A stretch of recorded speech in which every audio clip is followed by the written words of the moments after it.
Boa tarde, pessoal. Meu nome é Frederic. Eu sou do canal Vivendo de Renda Variável Tranquilo e Sossegado, em parceria com o blog Educação Financeira. Tá? E meu objetivo dessa apresentação é para falar de duas situações que hoje estão muito comuns e que, infelizmente, muitas pessoas caem nessas armadilhas aí. Tá? Que são as pirâmides e as bolhas financeiras, tá certo? Então, hoje em dia está muito comum, não somente as pirâmides, como as bolhas financeiras. Pirâmides grandes, bolhas pequenas, entendeu? E que gera pessoas perderem recursos financeiros muito preciosos para ela, tá certo? Muitas pessoas perguntam, mas se é coisa ruim, não, o que existe, né? Eu acho que falta, de certa forma, um pouco de fiscalização nisso aí, entendeu? Às vezes essas pirâmides, essas bolhas começam de forma muito modesta e na hora que vem, entendeu? As luzes já estão grandes e na hora que descobrem, o, as pessoas já perderam muito dinheiro, tá certo? Mas eu acho que isso é feito pela fiscalização, mas eu acho que uma das principais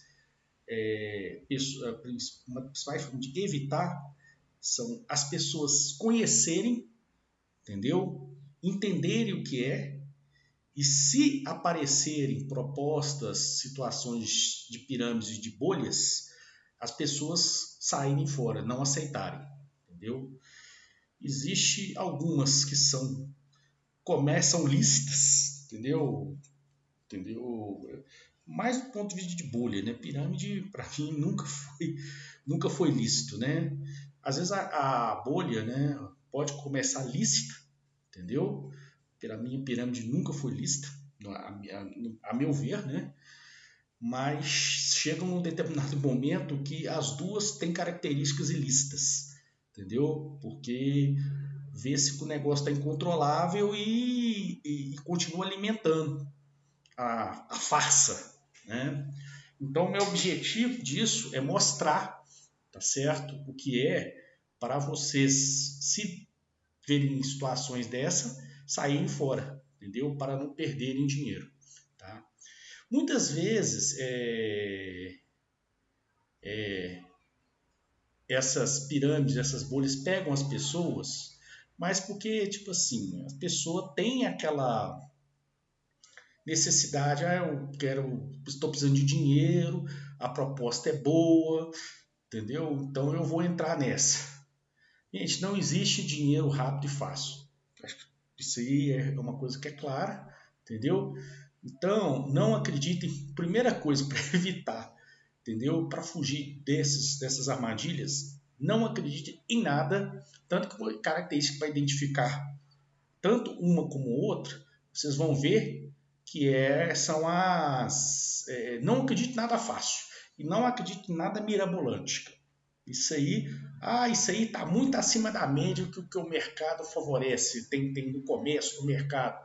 Pode desconfiar, pode olhar meio torto assim que tem uma coisa esquisita isso aí, não acredite, tá certo? Mas primeiro vamos explicar cada uma delas. Muitas pessoas já escutaram essas expressões e, apesar de serem coisas distintas, elas têm uma característica em comum. São extremamente nocivos para quem entra nelas. É o que eu falei. Antes de descobrir como evitá-las, iremos falar as diferenças das duas de uma forma bem rápida e clara. Isso para entender como elas atuam e como podem prejudicar o cidadão. A primeira que a gente vai falar é a pirâmide financeira. A pirâmide, pessoal, é um sistema onde as pessoas que estão no topo dependem das pessoas que estão na base. Só aí começa a pensar alguma situação, algum familiar, onde que o cara trabalha para um outro que está acima e tem que recrutar gente para ficar abaixo dele. Vocês já viram coisas assim, entendeu? Então, se vocês já viram uma coisa assim, pode ter certeza que é uma pirâmide. Quanto mais pessoas na base, mais cresce a pirâmide e mais se beneficia o topo. Por quê? É sempre a base que alimenta o topo. Aí eu dou um exemplo, né, que eu fiz para vocês. Vocês têm a base aqui, entendeu? As pessoas embaixo, entendeu? E essas pessoas alimentam o topo. Então começa pelo topo. As pessoas do topo recrutam as pessoas que recrutam mais pessoas que recrutam mais pessoas, entendeu? Só que as pessoas que estão na base sustentam praticamente, pagam comissão para a pessoa que está em cima, que paga comissão para a pessoa que está em cima e que paga comissão para a pessoa que está em cima.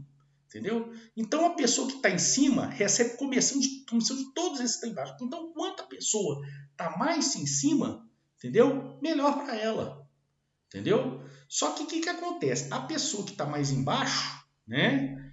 Ela tem que trabalhar mais, ralar mais para conseguir ter mais recursos, tá certo? E detalhe, não somente isso, quando a pirâmide entra no mercado, ela enfatiza para você, é o seguinte, você tem que fazer isso e você tem que recrutar mais gente. Por quê? É a forma que se tem de incentivar ela, você está no nível 1, entendeu? Você vai arranjar mais gente, que aí você vai passar para o nível 2. E essas pessoas que estão embaixo vão trabalhar para você. Aí você, pela própria ambição, pensa, eu tenho que arranjar gente para ficar embaixo de mim, porque aí elas vão me pagar. O mesmo pensamento das camadas que estão acima de você é de você arranjar mais pessoas para ficar embaixo de você, e essas pessoas vão ter que arranjar mais pessoas para ficar embaixo de você, para que você receba a comissão delas. Entendeu? E assim a pirâmide vai crescendo, a base vai crescendo, tá certo? Na maioria das vezes, quando a pessoa entra, são necessários fazer cursos fornecidos pela própria pirâmide. É muito comum isso, que alimenta as camadas superiores. O próprio curso, entendeu? É um recurso que você tem que pagar para a própria pirâmide para aprender como ele trabalha, entendeu? E que alimenta elas que estão em cima, entendeu? Então, tipo assim, você já começa a trabalhar pagando, pra você ter ideia. E você tem que trabalhar muito para sustentar os níveis superiores. Né? A pirâmide começa a ruir quando não se consegue mais pessoas para a base. E as próprias pessoas da base começam a desistir, já que se ganha pouco, trabalham muito e a maioria das vezes não pagam seus custos. Como eu falei para vocês têm o custo, né? Vocês acabam tendo um curso para fazer um curso aqui, um curso ali, fazer um deslocamento, que às vezes você usa o seu próprio carro, ou às vezes você usa um recurso próprio de início, essas coisas assim, entendeu? Só que como vocês estão muito na base, quanto mais a base cresce, o que acontece? Vocês têm mais gente para alimentar em cima. E como vocês têm mais gente para alimentar em cima, entendeu? O que vocês ganham é muito pouco, no final das contas, porque grande parte dos seus recursos estão passando para cima. E como tem muita gente na base, a sua concorrência na base ela é muito grande, entendeu? E dependendo da situação, tem tanta gente trabalhando para essa pirâmide que vocês não conseguem nem arranjar para gente para ficar abaixo de vocês, entendeu? Às vezes é um primo, um irmão, um tio, por exemplo, é alguma pessoa da família que te chama para participar dessa pirâmide. Eu cheguei, e agora? Quem que eu vou recrutar? Aí você vai e recruta, vou recrutar alguém na faculdade, vou recrutar alguém no trabalho. Aí descobre que tem todo mundo lá que está trabalhando para essa pirâmide também. Aí você não consegue, ou seja, você trabalha muito, ganha pouco para pagar os recursos que estão em cima, entendeu? E não consegue nem recrutar para ficar abaixo, entendeu? Aí que a pirâmide começa a ruir, porque muita gente desiste. Assim ela começa a cair, mas não antes das camadas superiores terem ganhado muito dinheiro e as inferiores terem perdido dinheiro. As inferiores eu já expliquei, né, gente? Porque você perde o dinheiro. Você acaba vendo que o custo que você paga não compensa o que você ganha. Entendeu? Só que as camadas de cima, como elas estão em cima, vocês estão pagando ela a comissão. Entendeu? Então, como eles estão pagando comissão, então o custo dela praticamente é zero lá em cima, porque elas estão na camada inferior. E elas estão só recebendo o dinheiro de vocês. Às vezes elas trabalham até pouco, porque elas estão no topo da pirâmide. Entendeu? E elas vivem da comissão que vocês pagam. Muitas pirâmides nem caem completamente. Tem casos aí na prática, eu não posso falar nomes, né, gente? Mas vê casos de pirâmides que foram grandes no passado e hoje já existem ainda, mas não são tão grandes. Por quê? Elas perdem alguns níveis, que como diminui de tamanho, as pessoas voltam a ganhar, ou seja, se você tem uma pirâmide de 20 níveis e ela cai para 10, a base dela está no 10º. Aí essas pessoas que estão no 10º nível ainda verificam, entendeu? Que dá para ganhar um dinheiro. Aí a pirâmide às vezes fica uma pirâmide menorzinha, entendeu? Mas mesmo assim, entendeu? Alimentando, tá certo?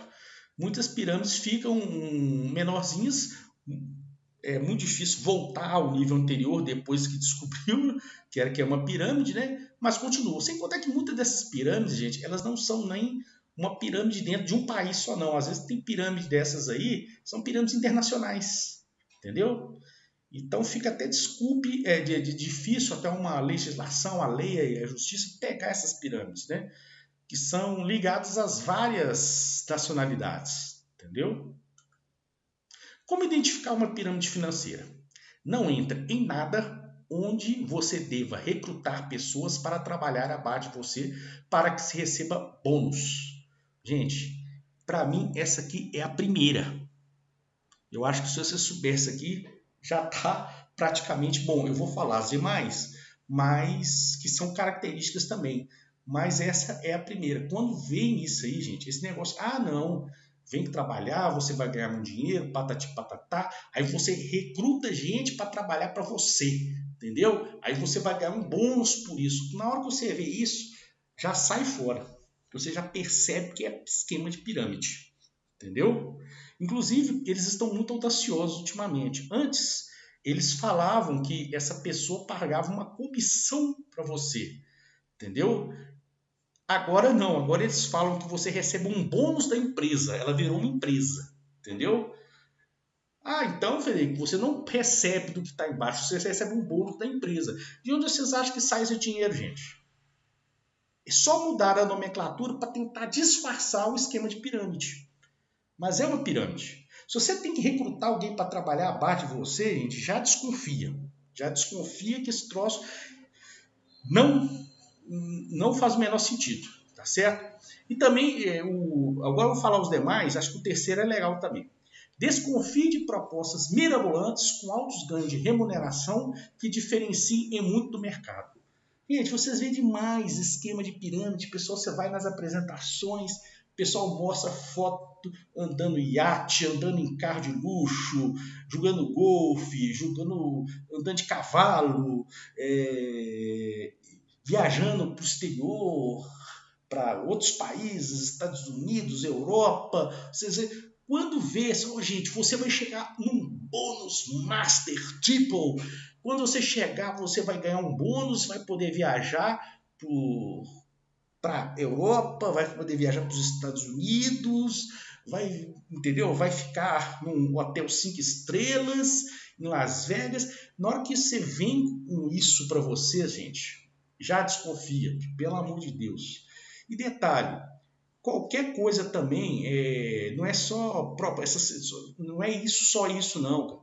Às vezes vem com uma remuneração muito maior que o mercado paga. Não, você vai receber um bônus de 10% acima da 10% por mês sobre um determinado valor, entendeu? Sendo que hoje a nossa taxa Selic está 6,5% ao ano, entendeu? Qualquer remuneração extremamente alta, pessoal, não somente remuneração extremamente alta com bônus, já desconfia, entendeu? Já desconfia, porque não tem o menor sentido. São coisas economicamente inviáveis, gente. São coisas economicamente viáveis. Eles tentam muitas vezes pegar as pessoas porque a pessoa quer ganhar esse dinheiro e ela se impressiona e ela acaba caindo nesse conto, entendeu? Então, gente, não existe dinheiro fácil, pessoal. Não existe dinheiro fácil. Desconfie. Desconfie de qualquer negócio onde, para começar a trabalhar, se deva pagar uma entrada. É de lei isso aí, gente. São danados. Você tem que pagar uma entrada aqui para comprar uma certificação tal, você tem que pagar esse curso aqui. Eu já te falei, né? As pirâmides, muitas vezes você tem que fazer cursos antes, você tem que fazer viagem para não sei qual, você tem que pagar o cadastro no site, você tem que fazer não sei o que para você conseguir uma entrada. Gente, desconfia disso, cara. Isso próprio está alimentando a própria pirâmide, tá certo? Gente, falamos da pirâmide financeira, agora vamos falar da bolha financeira, né? Diferente da pirâmide, ela não se forma com níveis superiores formando os abaixo, que é a pirâmide. A bolha são todos correndo atrás de um objetivo de ganho comum, que é o efeito manada. Hoje em dia a gente escuta demais falar isso, e depois descobrem que esse objetivo não atenderá como acreditavam. Tá certo? Vamos falar mais. Basicamente, as fases são: vocês escutam uma proposta, vou conseguir fazer isso, ganhar muito. Isso que eu estou te falando, no caso da bolha, às vezes a bolha pode ser até uma coisa lícita no início. Mas eu acho que quando cresce demais, aí já tem coisa ilícita ela. Isso é uma opinião pessoal minha, né? Uma opinião minha, tá certo, gente? Então, eu acho que, para mim, a pirâmide, toda pirâmide já é ilícita, né? Mas no caso da bolha, ela pode comer. Tem bolha aí que é ilícita desde o início, né, gente? Mas ela pode até no início. No início, às vezes, as pessoas nem acreditam que sejam bolha. Entendeu? Só descobre depois de algum certo tempo. E muitas vezes o que gera isso é o que eu já falei lá atrás, gente. É o efeito manada. Tá certo? Porque muita gente quer correr atrás de uma coisa, aí vê que na verdade eles estão correndo atrás de uma coisa que não era tão bonito como eles achavam. Entendeu? Então, vem um negócio muito rentável. Um negócio bom, negócio rentável, beleza, vou investir. E pessoas compram e ganham uma remuneração, entendeu? Eu estou sendo geral nisso aí, tá, pessoal? Depois eu vou dar alguns exemplos de bolha, entendeu? As pessoas compram uma coisa e ganham remuneração. Aí o que acontece? Todo mundo compra, entendeu? As pessoas compram, aí outras vêm e compram também. Não é esquema de pirâmide. Essas pessoas não vão trabalhar para essa, elas vão ficar no mesmo nível, entendeu? Mas, como foi rentável para aquela, eu vou comprar também, que vai ser bom para mim. Aí vai injetando recurso na bolha, entendeu? Vai colocando, a bolha vai crescendo. Aí vem, de forma ilícita ou não, o negócio começa a crescer devido a esses novos recursos, atraindo novas pessoas. Ou seja, o negócio está bom, entendeu? Aí o centro da bolha, que é o que está alimentando ela, entendeu? O negócio, ela pode continuar crescendo normalmente ou pode, um grupo lá, de forma ilícita, nós estamos ganhando dinheiro, vou tentar fazer burlando o esquema aí, entendeu? Aí, por isso que eu estou falando, ela pode ser tanto ilícita como lícita, entendeu? Então, começa a continuar a crescer. Em um determinado momento, o negócio falha, porque apesar das pessoas, tudo é falho, gente, não existe nada perfeito. Então, o que acontece? Você está injetando muito recurso, entendeu? Mas por causa daquela euforia do ganho, entendeu? Mas muitas vezes a pessoa não analisa, entendeu? Pô, será que o negócio é rentável ou não? Ela está mais preocupada com o que ela vai ganhar e não se o negócio existe um risco, né? Só que a maioria desses negócios existe um risco, entendeu? Aí o negócio falha e começa a faltar dinheiro para pagar as pessoas, entendeu? Aí que muitas vezes eu considero uma coisa ilícita, né? O centro da bolha convence as pessoas a injetarem mais recursos devido a essa fase ruim e as pessoas injetam. Às vezes a própria bolha já viu que o negócio vai embora, mas quer alimentar aquele troço mais ainda, entendeu? Para tentar reerguer isso aí, ou até mesmo para se aproveitar da situação. Entendeu? Aí as pessoas, devido ao entusiasmo de ganhar dinheiro, injetam mais dinheiro. Entendeu? Injetam mais dinheiro. Então, digamos que as pessoas, de certa forma, ficam meio cegas com aquela bolha. Né? Entretanto, o negócio chegou no topo. Não tem mais como sustentar tantas pessoas e aí as pessoas veem que não conseguirão mais boas remunerações. Aí se vê que o negócio não é tão rentável, não é rentável, entendeu? A bolha, o esquema não consegue mais pagar mais o que eles estão prometendo, essas coisas, pessoas Aí as pessoas, o que elas tentam fazer? Elas tentam sair da bolha. Só que nessa tentativa de sair, aí o preço que elas investiram, o recurso que elas investiram, elas não conseguem mais sacar no valor que elas investiram. Então, se a pessoa às vezes investiu 100 mil reais, às vezes devido à crise financeira que está dentro da bolha, a bolha não tem como pagar ela mais 100 mil reais. Aí ela acaba tirando 50 mil reais. Daí ela já perdeu, entendeu? 50 mil reais do que ela investiu. Que às vezes ela recebeu da bolha 10 mil, 15 mil, 20 mil, entendeu? Então 70 mil, investiu 100 mil, entendeu? Vai receber só 70 mil, perdeu 30 mil disso aí. Aí a bolha estoura, entendeu? E a pessoa acaba perdendo dinheiro. Gente, é muito comum hoje em dia a gente tem bolhas grandes, bolhas pequenas. Inclusive eu vou falar agora para vocês de duas bolhas, uma mais antiga, tá certo? E uma mais moderna, para vocês entenderem como é que elas funcionam, entendeu? Essas são bolhas grandes, tá, gente? Mas a gente tem bolhas pequenas hoje em dia, entendeu? Na Holanda da Idade Moderna, isso que eu estou falando, eu não lembro exatamente o ano, por isso eu acho que é século XVII, não sei muito bem. Muitas pessoas compraram tulipas, aquelas flores, né? De forma exagerada para revender, já que o preço estava alto. Entendeu? O negócio de tulipa estava bom, o preço das tulipas era alto, então o que muitas pessoas faziam? Começaram a comprar tulipas para revender, entendeu? E ganhar dinheiro com isso. E com isso começou o efeito manada, né? Com o aumento da demanda, o preço aumentou e mais pessoas compraram, ou seja, todo mundo comprando tulipa, entendeu? Só que chegou em um determinado momento em que todo mundo tinha tulipa e ninguém mais para quem vender. Todo mundo tinha tulipa, para quem que eu vou vender? Então aquela pessoa que investiu na tulipa, entendeu? Ela não consegue mais repassar. Ela comprou tulipa cara, entendeu? Só que não consegue mais vender para ninguém, entendeu? Então as pessoas não conseguiram mais vender e os preços despencaram, porque ninguém queria comprar. Com isso, o que aconteceu? Não sei qual que é a moeda daquela época, mas, por exemplo, se ela compra por seja real, né? Ela compra 10 mil reais de tulipa, às vezes as tulipas morrem, apodrecem, e elas não conseguiam, por exemplo, vender essas tulipas, ou seja, perdeu os 10 mil reais.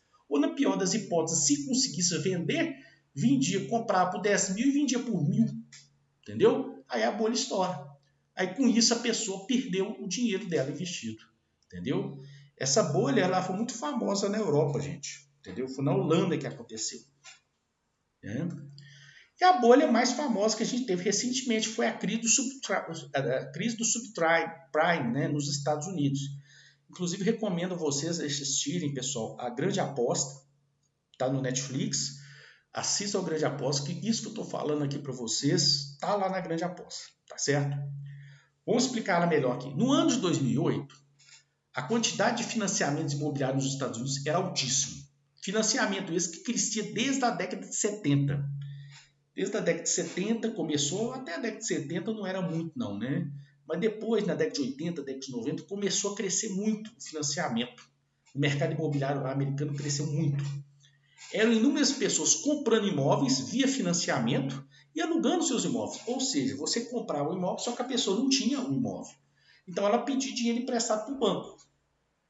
Tá certo? Ao pedir dinheiro emprestado para o banco, ela comprava o imóvel e pagava as hipotecas, né? Só que é o seguinte, aí ela pegava essas casas que elas compravam e alugava para outras pessoas. Ah, tá, o fulano, pode ficar aqui. Às vezes essas casas tinha gente que tinha 10 imóveis, 5 imóveis, 10 imóveis, compravam, faziam as hipotecas, entendeu? E alugavam as casas, tá certo? Aí o que aconteceu? Os bancos pegavam esses títulos, entendeu? E faziam outros títulos, entendeu? Existe muito disso, eu não vou entrar em detalhes, né? Como é que funciona isso aí? Criavam outros títulos, ou seja, você pegava essa hipoteca, esse conjunto de hipotecas, fazia outros títulos, cada título às vezes vinculado a vários financiamentos, né? E vendiam no mercado da bolsa, entendeu? Vendiam no mercado da bolsa. e as pessoas compravam. Entendeu? Gente, bem da verdade, se você for pensar bem, essa bolha financeira é uma bolha, mas ela tem uma pirâmide dentro da bolha. Você vê que é um financiamento alimentando outro título que alimenta outro título. Às vezes tinha título dentro de título, para você ter ideia. Entendeu? Então isso, a gente pode falar que isso é uma bolha, entendeu? Mas é uma bolha que tem uma pirâmide dentro, tá certo? Então, o que acontece? Devido à demanda, como a demanda crescia demais, os preços aumentavam. Os títulos subprime chegavam a altíssimos valores. Só que tem um problema. Só que muitas pessoas começaram a não pagar suas hipotecas. E quando pagavam, os senhorios não pagavam os financiamentos. Ou seja, gente, o que acontecia? A pessoa comprava um imóvel, entendeu? Alugava 10 imóveis. E recebiam, entendeu? Compravam 10 imóveis e alugavam ele para outras pessoas ficarem. Né? Muitas dessas pessoas, às vezes, pagavam os senhorios deles, os donos dos imóveis.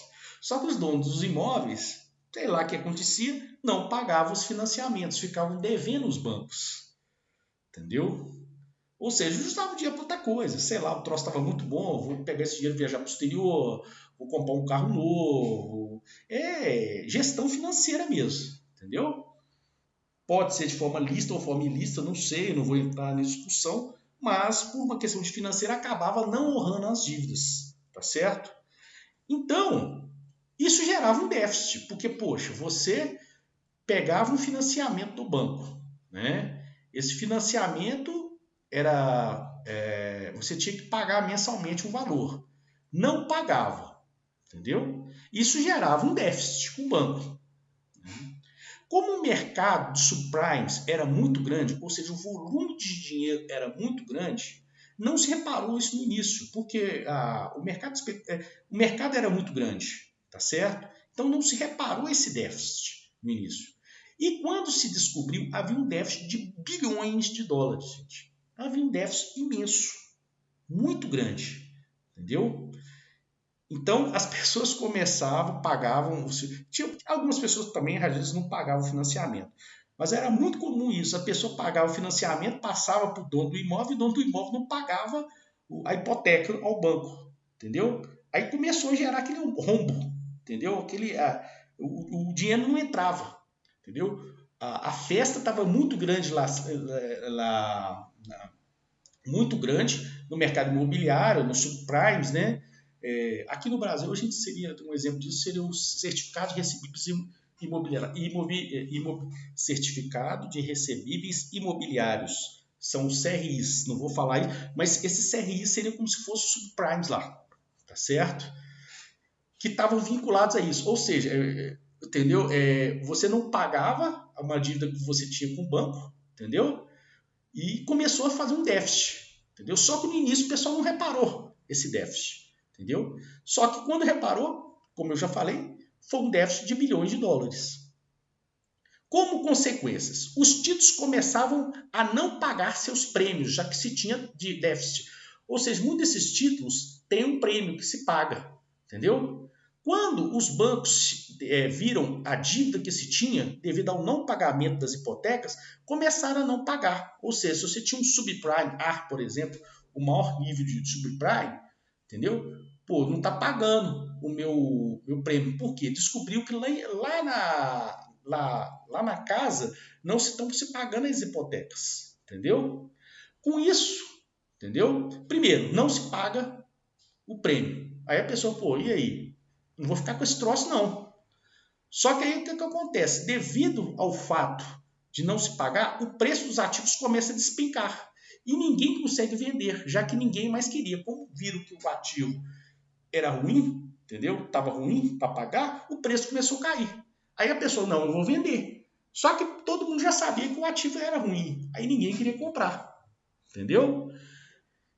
Com isso, pessoas perderam o dinheiro investido nos títulos. Você comprou os títulos, você não recebe mais dinheiro por ele. O dinheiro que você investiu, se você investir 100 mil dólares, devido à queda do preço, você vai conseguir só 50 mil dólares. Entendeu?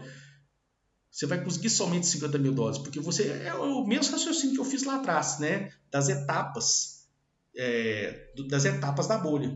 Então, uma coisa é que você investiu 100 mil, você vai conseguir só 50 mil, ou menos que isso. E às vezes você nem conseguia vender, que o troço ficava tão ruim, entendeu? Que você não conseguia vender, o troço virava pó praticamente, tá certo? E muitas pessoas com isso perdiam dinheiro investido nos títulos. E o pior, cara, eu falo pior disso aí porque tem a parte até humana nisso aí, né? Sempre tem a parte humana, né?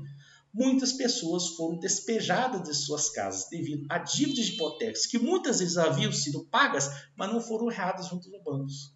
É aquilo que eu falei, o cara tá lá, ele mora direitinho, trabalha, paga a hipoteca, paga o aluguel da casa dele, só que o senhorinho não paga o banco.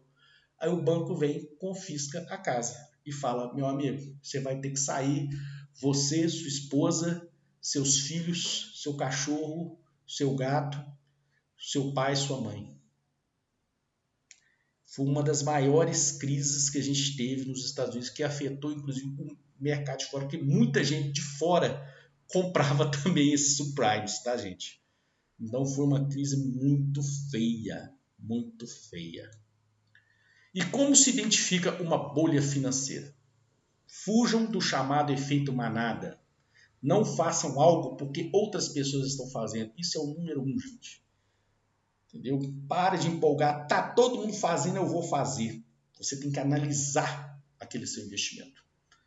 Tá? Analise o investimento e veja se ele é sustentável independente dos períodos de prosperidade e de crises. Eu, particularmente, tinha visto em bolsa, né? E meu foco não é preço, por exemplo. Eu invisto muito em ações e fundos imobiliários. O meu foco não é preço. O papel pode subir, cair, descer, andar de lado, não interessa. Eu vejo se aquele papel ele é bom, ele é sustentável. Eu sei que aquele papel ele vai passar por momentos de fome e momentos de fartura. Eu quero saber, ele vai continuar bom nesses momentos? Entendeu? Ele vai resistir a esses momentos? Eu acho que isso que vocês têm que ver, entendeu? Vocês não podem analisar alguma coisa só porque aquela coisa tá bombando naquele momento de fartura. Momento de fartura, as coisas bombam mesmo, gente.